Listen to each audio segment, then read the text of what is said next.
السلام عليكم وعن صاحبada sharafta leh ku soo dhawaada YouTube channelkeena aadan okiyaale oo inta badan aan kaga hadalno arrimo ku saabsan Soomaalida ku dhaqan waddanka Koonfur Afrika iyo xaaladahooda maanta mar kale waxaa marti noo ah saaxiibkii Cabdinaasir Xidig oo in badan halkan hore uga soo muuqday saaxiib soo dhawaa marka hore mar kale iyo mar saddexaad iyo mar afraadba aad baad umahadsan tahay aadan saaxiibkay waa ku dhawaahay bartaada youtube-ka waana ku faraxsana inaan mar kale kulanno oo waqtigu isu kayaasimo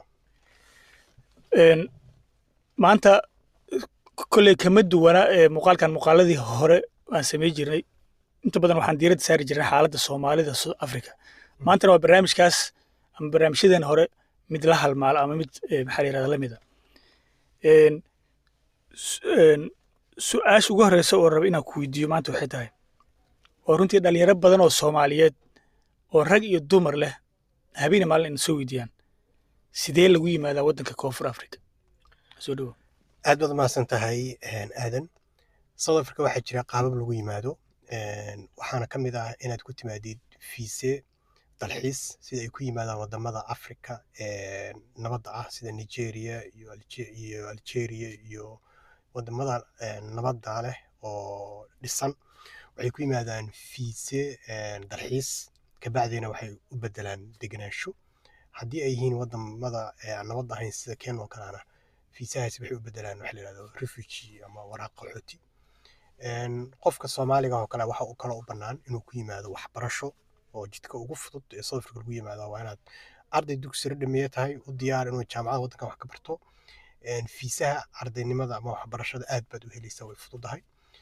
waxa kaloo lagu yimaan karayaa inkastoo Soomaalidu ay isku baraarugsanayn waxa la yiraahdo dhanka caafimaadka sida ognahay Soomaalidu aad bay wax u aadaa Hindiya laakiin waxaysan ogeyn South Africa inay tahay waddan la darisa dhaqaale ahaan aad u jaban markaan ku nooshahay noloshiisa dhanka daaweyntana aan hubo in uu ka qiimo jaban yahay South Africa dhanka tiknoolajiyadda iyo aqoontana la mid ah wadamada hormaray ee Yurubta iyo mataqaanaa iyo Aasiyada hormartay marka saddexdaas wajiga ugu waaweyn waa waxbarasho waa caafimaad iyo inaad ku timaadid fiise waddankaaga hodiya waddan sharciyan xoogan oo nabad leh marka saddexdaas wajiga ugu fudud in lagu yimaado South Africa waan gartaa waana aad ayaad ugu mahadsan tahay waxaan rajaynayaa dad badan oo su-aashaas ku taagneed jawaabteeda inay heleen su-aal kalaa jirta oo qof walba oo Soomaali ah isweydiiyo su-aashana waxay tahay South Africa maxaa loogu laayaa Soomaalida haddii jira South Africa Soomaalida waxaa loogu laayaa horta South Africa dadka dhan baa loogu laayaa marka loo fiirsho maanta dad newskeeda akhrisid journalada akhrisid tvda daawatid waa waddan crime-ku aad ugu badan yahay sababtoo ah sharciga ayaa aad u dabacsan oo waddan askartu aysan xoog badnayn oo maadaama uu ka soo baxay uu ka jiri jiray waxa la yiraahdo apartheid ama mataqaanaa cunsuriyaddii dowladda cunsuriga ah dadka leyn jirto askartu dadka baabiin jirtay dowladdan cusub ee dimuqraadiga markay timid waxay la dirirto waxaa ka mid ah askarta awooddooda in la yareeyo sidaas daraaddeed askartii awooddoodii la yareeyey waxaa ka faa'iidaysanaya marka dadka dembiilayaasha ama criminalska waxa la yiraahdo South Africa celcelis ahaan markii ugu dambeysay 50 qof baa lagu dili jiray toorey ama xabad ama mataqaanaa daldalaad ama yacni qof oo dembi lagu dili jiray marka Soomaaliduna waa dadka ugu badan ee ajnabiga ee la dilo sababtoo ah sharciga nolosheena waxaan la aadnay meelaha ugu halista badan baa ku noolnahay dukaamadan ka furanaa marka dalkan weyn ee G20-ga ah ee warshadaha ku hormaray ee qaniga ah aad ka dooratid meeshii ugu xumayd oo ah meeshii ugu liidatay qaybihii ugu halista badnaa waxaad ku qasbanaanaysaa inaad la kulantid dilal dhac mataqaana barakicin marka qaarkood si guud inta loogu soo kaco la barakiciyo xoolaha guryaha dukaamada laga boobo marka waxaan dhihi karayaa Soomaalida waxaa loogu dilaa South Africa waxa weeye annaga ayaa waxaan dooranaa meelaha ugu halista badan oo dadka lagu dilo si guudna dadka waa loo wada dilaa South Africa laakiin anagu waxaan anagu eersanaynaa waa meesha aan dooranay ama qaybahan ka dooranay dalkan waan gartaa abwaani aad ayaa ugu mahadsan tahay su-aasha kaloo xigta oo aan rabo inaan ku weydiiyo waxay tahay maxaa Soomaalida ka hortaagan fursadaha ka jira waddankan Koonfur Afrika waa su-aal in la isweydiiye ay tahay maxaa Soomaaliga qofka Soomaaliga u diidan inuu meelaha nabadda ama qeybaha horumaray uu la noolaado ama yacni uu ku milmo dhanka aqoonta iyo waxbarashada iyo isheeg iyo fursadaha ganacsi oo ka jira waddankan. Horta kow annaga waxa waaye dhanka sharciga. Soomaalidu markii waddankan nimaano waxaan ku nimaanaa si oo derbi ka soo booda. Sharciga aan haysanaa waa waraaqo yar oo kooban. Marka nooma saamaxayso markaad rabtid inaad la shaqaysid kambaniyada waaweyn ama ka shaqaysid kambaniyada waaweyn iyo dukaamada waaweyn iyo meelaha dadku ay shaqada ka doontaan. Waxaa diidayo sharciga ayaa kuu diidayo oo markaad shaqad apply garaysid waxaa lagu leeyahay ID-gaaga tus. Haddaad wadana waxaa lagu leeyahay qof kale oo ID-ga haysto muwaadin ah shaqadan u baahan. Sharciga ayayna ku qoran tahay dastuurka waddankan. Shaqo qof South African u baahan yahay lama siin karo qof aan South African ahayn. Qodobkaas hortaagan. Sharciga waxaa ka daran dhanka aqoonta oo qofka Soomaaliga ah bulshada Soomaalidu inta timaaday waxaan u badanahay dad aan waxna qorin waxna akhrin. Marka kama faa'iideysan karayno sharciga nagu hortaagan oo sharciyada haysanaa noo diidan. Sidoo kale haddaad ID haysatid oo kale waxaa kuu fududaanaya inaad deyn qaadatid, inaad ganacsiyo samaysatid, dhulka ka ganacsatid, gawaarida inaad ka ganacsatid, inaad alaab soo dejisid ama aad dhoofisid sharciga markaa haysatid. Laakiin wax taas noloma ogolo sharciga diidayo ID-ga ma haysano. Aqoontiina ma lihiin oo dadkeenu intooda badan waa dad aan waxna qorin waxna akhrin. Sidaas daraaddeed ayaan iskugu aruurinay oo ay dantu nagu qasabtay inaan wajahno waxa la yiraahdo khatarta meelaha isku raranka ee dadkeena lagu leynayo. Marka qodobadaas ka hortaagan baan dhihi karayaa Soomaaligu inuu ka faa'iideysto fursadaha qaaliga ah ee qiimaha badan ee horumar kale ee South Africa jira. waan garta waxaa jirta su'aal kale oo ah guud ahaan xaaladda ajaanibta waddankan koonfur Afrika maxaa isbedelay? aadana waa su'aal kale oo mudan in la isweydiiyo sidee xaalku marayaa hadda. Horta waxa wanaagsan inaan horta kor ka soo bilaabo. South Africa markii hore waxaa wad ka jiri jiray urur la yiraahdo ANC oo ah ururkii Mandela, ururkii xorriyadda waddankan keenay. Kabacdina ururkaas wuxuu heli jiray doorashada 60% in ka badan. Sidaas daraaddeed uma baahnaan jirin inuu la yimaado ama uu u baahdo coalition ama isbahaysi inuu dowlad lagu dhiso. Marka soo doorasho dhacdo 60% in ka badan uu qaadan jiray. Kabacdina sidoo uu doono ayuu dowlad u soo dhisi jiray.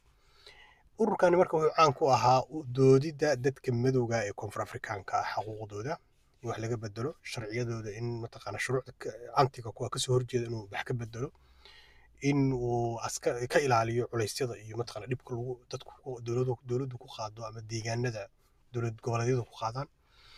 Wuxuu kaloo difaaci jiray oo si kal iyo laaba u difaaci jiray dadka ajaanibta ee madowga ah anagoo ka mid nahay. ANC eed kastoo loo soo jeediyey ajaanibta madowga ah way ka gelgelin jirtay mana ogolaan jirin la taabto. Inkastoo marka qaarkood ay dhaceen dhibaatooyin loo geystay.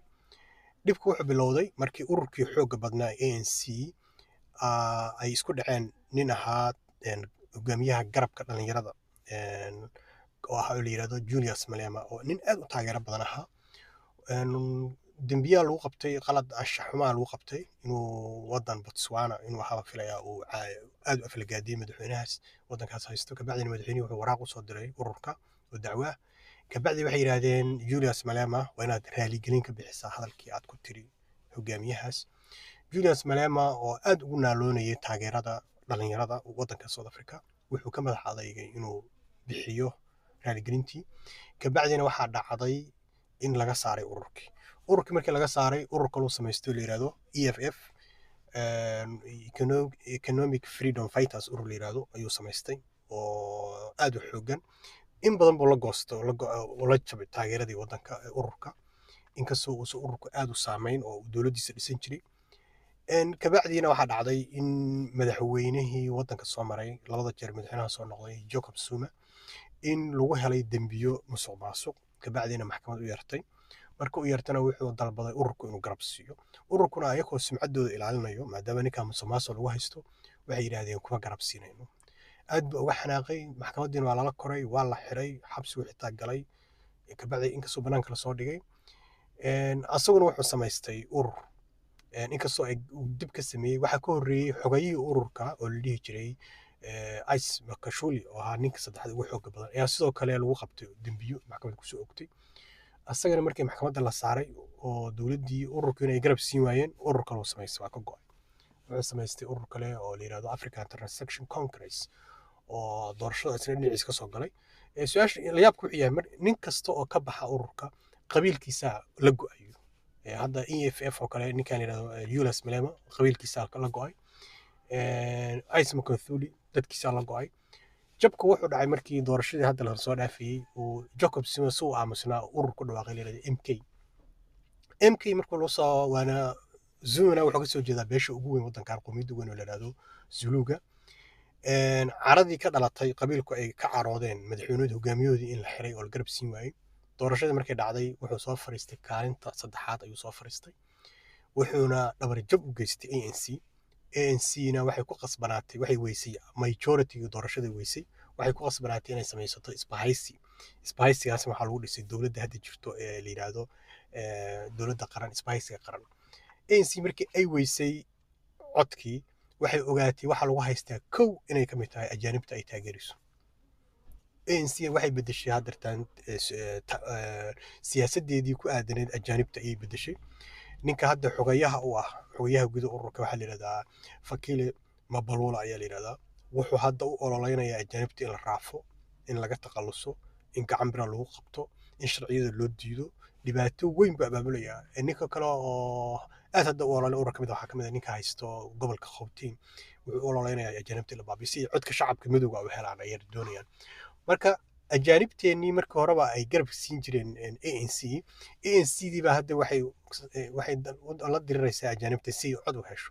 marka ajaanibta waddankan hadda ka joogto waxaan dhihi karayaa ceelna uma qodna cidna uma maqna xaalku adag yahay hadda. allo sahal umuuraha waaye.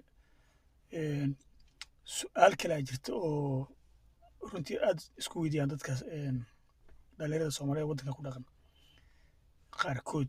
su-aashaas oo ah sidee sharci ku heli karaa qofka ku cusub waddankan Koonfur Afrika? waddanka Koonfur Afrika sharci qof cusub inuu helo waagii hore waa la heli jiray, laakiin sanadihii dambe oo dhan waa la joojiyey oo waxaa la xiraa meelihii laga qaadan jiray, taasoo muujinayso xaaladda ama heerka ay South Africa gaartay inay joojiso ajaanibta. hadda dib baa loo furay qaarkood, marka waxaa jirto laakiin shuruuc ay soo gudbiyeen oo hadda ay meel mariyeen. waxaa ka mid ah qofka Soomaaliga ah ama la midka ah ajaanibka ee qaxootiga raba inuu marka hore soo maro xuduudda Zimbabwe ama xuduudda Mozambique. kabacdiina ama uu fiisa ku yimaado, laakiin sida ugu badan anagu waxaan soo marnaa dhulka oo la ogyahay Mozambique iyo waxaan kasoo baxnaa iyo waxaan kasoo galnaa iyo Zimbabwe. waxaa lagaga baahan yahay markaad soo gelaysid dalkan xuduudda aad kasoo gasho inaad kasoo qaadatid inta xafiisyada dowladda immigrationka soo martid waraaq 14 beri ah. waraaqda 14 beri markaad soo heshid waxaa la tegaysaa Pretoria ama BE ama waxaa la tegaysaa Cape Town. kabacdi waraaqdaasaa tusinaysaa, markaas baad waraysi lagaa qaadi karayaa. ama sharciga waa lagu siinaa, qaxootiga waa lagu aqbalaa, qaxootina waa lagu aqbalaa, ama waa lagu diidaa si hadda inta badan socoto oo dadka rejecti ay siinayaan way diidayaan. laakiin haddii aadan waraaqdaas wadan sida hadda xogta lagu hayo oo aad meel aad kasoo gasho waddanka aad sheegi weysid, jeeb baa lagu qabanayaa, xabsaa lagu geynayaa, kabacdina waa lagu tarxiilayaa. marka waa adagtahay xaaladdu halkaas. waan gartaa bwana, aad ayay ugu mahadsan tahay warbixintaas kooban. ugu dambeyn maxaa u soo jeedinaysaa dadka ama dhalinyarada Soomaaliyeed ee ku soo socda waddankan Koonfur Afrika? dhalinyarada South Africa ku soo socoto anigu waxaan dhihi lahaa horta markii waddankaaga dhibaata kugu qabsato waa qasab qofku inuu ka baxo ama uu ka guuro meeshaas. waa caqligu ma diideyso, laakiin South Africa u malaymaayo inay tahay meel ku habboon in qof cusub maanta yimaado, sababtoo ah waxaa la adkeeyey sharcigii qofka cusub. sharci haddaad helinna nolosha waddankaani ma kuu shaqaynayso, ganacsi ma samaysan kartid, ma shaqaysan karayso, waa lagu xirayaa, haddii lagu xiro waa lagu tarxiilayaa. marka South Africa imaashaheedu hadda waxaa kaaga roon inaad intaad dhulkaas kala martid aad Yurubtaas nasiibkaaga tijaabisid. laakiin South Africa haddii aad timaadid sharciga in lagu siiyo oo in lagu aqbalo qaxootinimada ayaa aad u adag. haddii lagu aqbalana waxaad ku noolaanaysaa nolol u dhaxaysa dhimasho iyo nolol inta u dhaxayso oo aan qurxoonayn fahamtay. marka ugulama talinayo dhalinyarada inay South Africa yimaadaan hadda. aad iyo aad ayaad ugu mahadsantahay bwana barnaamijkan